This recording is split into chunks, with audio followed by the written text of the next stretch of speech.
So this is E.S. Doty High School in McKinney. The Doty School was the black school in McKinney. It served black students from throughout the county.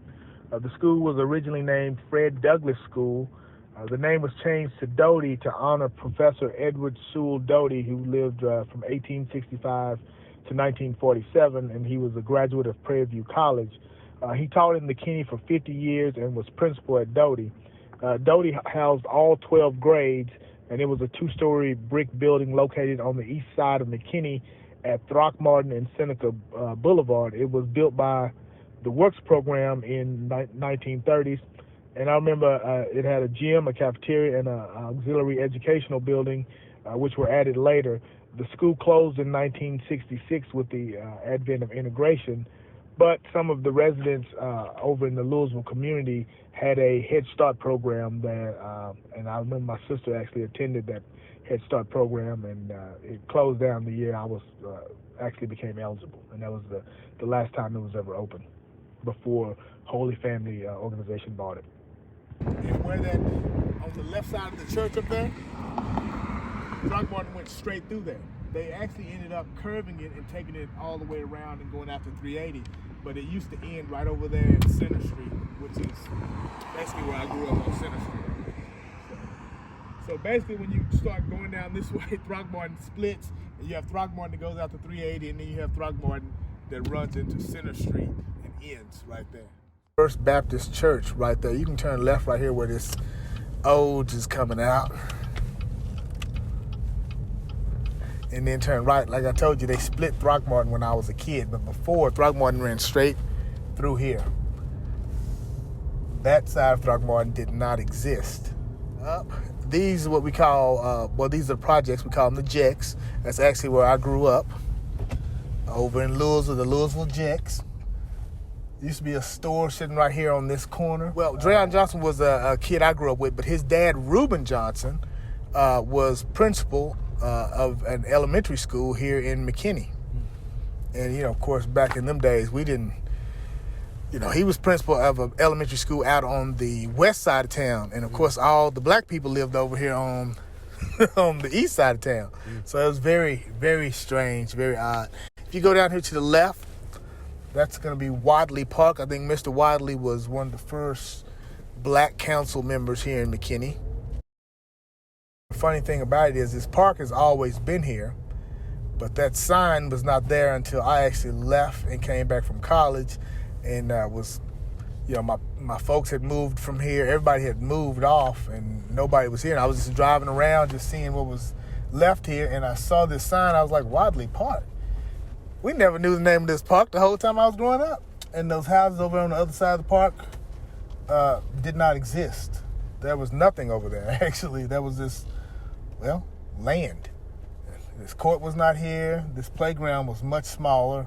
Where this cabana is used to be a bunch of, the swings that used to be shapes of animals, like the hippopotamus and all that. That's what was sitting there. And, of course, we played football right here. This whole strip was just really nothing here. So this used to be the cotton gin area. If you came through, some days there would be like a truck there. It'd have one of those trailers that had the cotton in it. Those big wire. They look like chicken wire on the side of it. I don't really know what why they built them that way, but you would see some of those trucks pulled up there. I don't know if they were still processing it or what, but apparently they kind of were.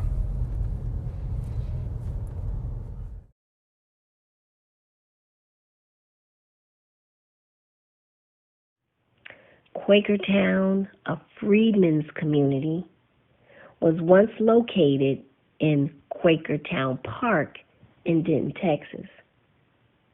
Denton was established in 1866, and this freedmen community began taking shape. There were some 27 families from the Dallas County that moved into this area, and it was described as middle class and even thriving in the early 1920s. Nearly 60 families lived in Quakertown. There was the Crawford store, which was a grocery store, a mortuary, a medical practice, the Buffalo Bayou Cafe, I wonder if that food was good. And other businesses. Most worked for white employers, taking low-paying jobs. Women, they took in laundry and worked in white homes to help increase the low income that their husbands brought in. Together, they sought to build a new life in this tightly knit community, affectionately known as Quaker.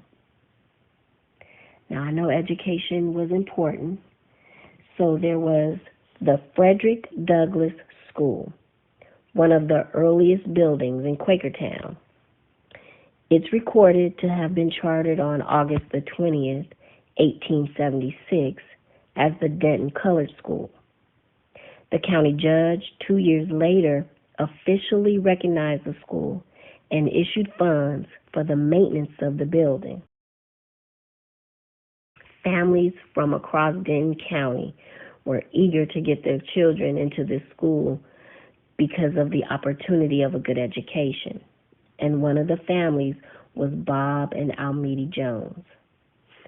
Between farming seasons, Mrs. Jones would rent a house in Denton so her children could attend this school, which played a major role in helping Quakertown grow.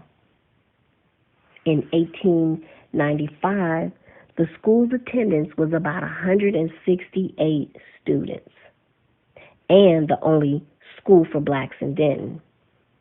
Classes were divided by age and not grade. In that same year, Denton Colored School was renamed the Frederick Douglass School. Henry C. Bell was the school's first principal. He shared the Douglas's belief that education was essential for any pathway to freedom. The voice of influence in the community and well-educated, Bell contributed to the school's growth. On a Sunday night, before classes were to begin the next day, in September 1913, the Frederick Douglass School mysteriously burned down. No cause was ever revealed. The school was rebuilt nearly a mile south of its original site, between the branches of the MKT and the T&P railroads in 1915, and not at its original location. Denton was behind in its surrounding cities in establishing a park system. Just 40 miles south in Dallas were 7 parks. In a reference in C.A. Bridges' 1979 History of Denton, he talked about the passage of a $75,000 municipal bond April of 1921. And I quote, "to buy out the predominantly black property owners." Wow, that's deep. He described the purchase as being several pieces of property brought over a several-month period, and concluded that most of the former Quaker residents would soon have newer and better homes about a half a mile east of the railroad depot in the newly settled area known as Solomon Hill. By 1923, the once flourishing community of Quakertown had virtually vanished. Today, the Frederick Douglass School is now the Fred Moore High School. It is named after Frederick Douglass Moore, who served as principal from 1915 to 1963. The school officially closed in 1968 when the city of Denton saw no need to keep the school open after the completion of the integration at the white schools. The Denton Independent School District in 1992 did reopen the Fred Moore High School as an alternative high school for students looking for flexibility in their education. Wow, the things you find out in these areas of Dallas and Fort Worth is really interesting.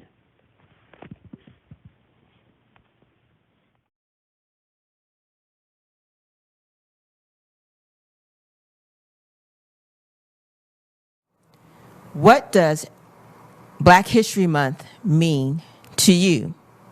Jude. Black History Month means to me celebrating and admiring the accomplishments, achievements, and progress that Black people have made throughout history, fighting for racial, civil, and social equality. Great. Zion, what does Black History Month mean to you? Black History Month means to me celebrating all the accomplishments and wins made by the African American community. Great. SJ, what does Black History Month mean to you? Black History Month means it's a month where you celebrate where black people are today. Okay. Next question. Black History Month falls in February. And think about the number of days that are in February. What do you think about that? Anyone? I think that it's unfair that Black people get the month with the least amount of days. But like they could have chosen any other month, but they choose February. Jude, you have something to add to that?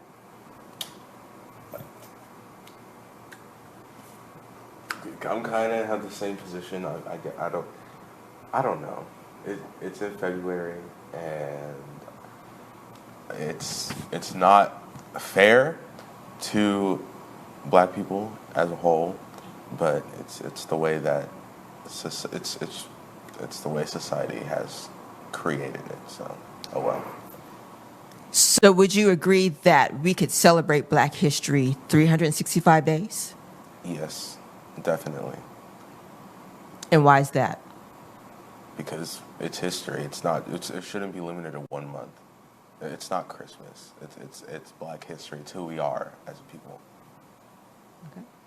Tell me about the Black person who's influenced your life thus far.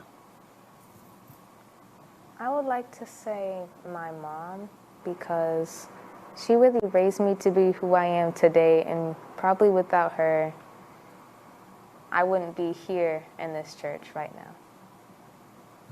Okay, SJ? I'd pick my teacher because she's Black, and because if I didn't have that teacher, I wouldn't know what I know today. And Jude? Miss Kim, because Miss Kim is very supportive of me. Why, thank you, Jude. So let's talk music. Okay? So kind of get your thinking caps on related to music. Who is your favorite Black musician? Well, there's one that I have in mind. He's not really my favorite, but he's on that list, definitely a Black artist. John Legend. I just feel like I can connect to his music. Okay, and Jude? SZA. And why SZA?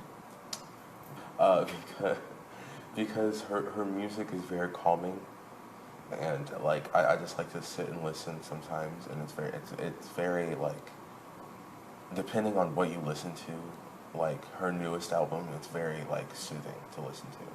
Would you say that the Black community has progressed a little bit, maybe a little bit more, or a lot? And why? Well, I'd say somewhere in the middle, leaning closer to the a little bit side, because there are some big steps that the world still needs to make, specifically America, in terms of accepting Black people and people of color, period. just, like, we're all human.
Good morning, ladies. Good morning. Well, this is it. We've come to the end of this journey. Can't believe it. I know, I know, and it has been wonderful. A great journey. Great journey. We've Yes, learned yes. so much. So much. A lot. You know, Dallas, it's been so interesting just learning all the neat little facts and everything, and you know, where African Americans lived here. You know, we started off at the Juanita Craft House over is that South Dallas? Yes. We started off over there and kind of learned about that area. Yes. We moved from there over to, you know, we did some sightseeing over at the Heritage Village. And Right. we went over Dr. Blewett, in the Dr. Blewett. sanitarium. Yes, We did yes. that. We looked Yes. at the Pickett area. Yes. Right, yes. right. 10th Just- Street District. Yes. The original North Dallas. Oh, Right. yes. Freedman Town. Freedman Town, yes. Yes. And you know, 75, how it was created and how they used that area that African Americans were already, you know, Right. planted there. And, you know, Right. well, They were thriving. they needed a highway. So So we now had to we move. have 75. We had to So- move. Yes. Okay. So you know what? Just learning about all of that, what it did teach me was that we know how to survive. Yes. Exactly.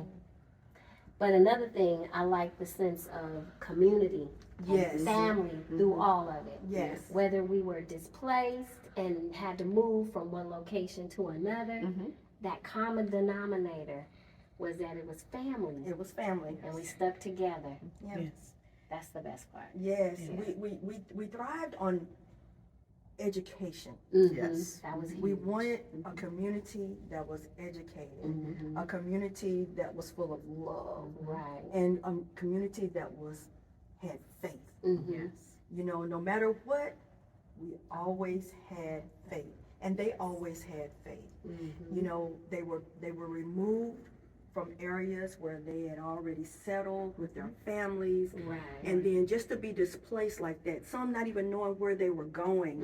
And you know, and some didn't have those means, you know, to just get up and move away, but they did, and they made it work. Right. That was just so interesting. And not only here, I mean, just across this country, but you know that how they just really did it in Dallas, and Right. just for us to bring this to the church to educate everyone on Right. the areas in which they live, because there are a lot of us that we're not from this area. So it's good Exactly. to I learned a learn. lot. It's good to I learn. learned a lot I'm about from Dallas. this area, and it's a lot of stuff that I didn't even know. Same with me. So Yeah. I learned so Yeah. much. Each year, we learn about something different, Mhm. and even though me and Marisha, we are from the area, we found out something new, right in our backyards. Right. So it's always interesting. Yeah. Always interesting.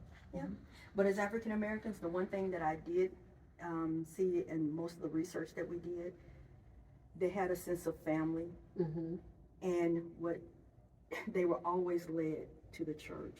Right. It's where they had their faith, they had their family, they had their friends, they became a strong church community.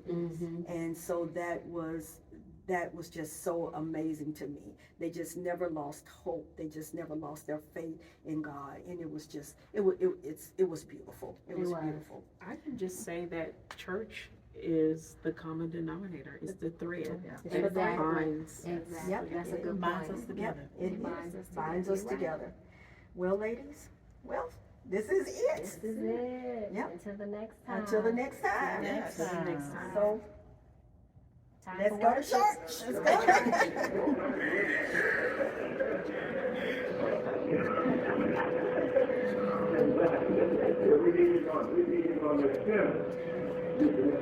This life is like the fleeting shadows of time, so swiftly passing by.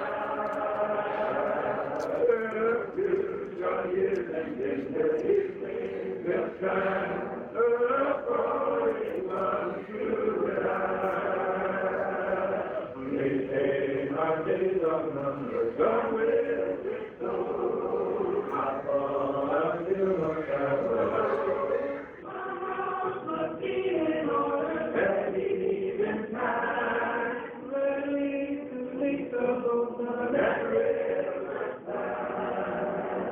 just like the flowers in the springtime must fade away to my disappear.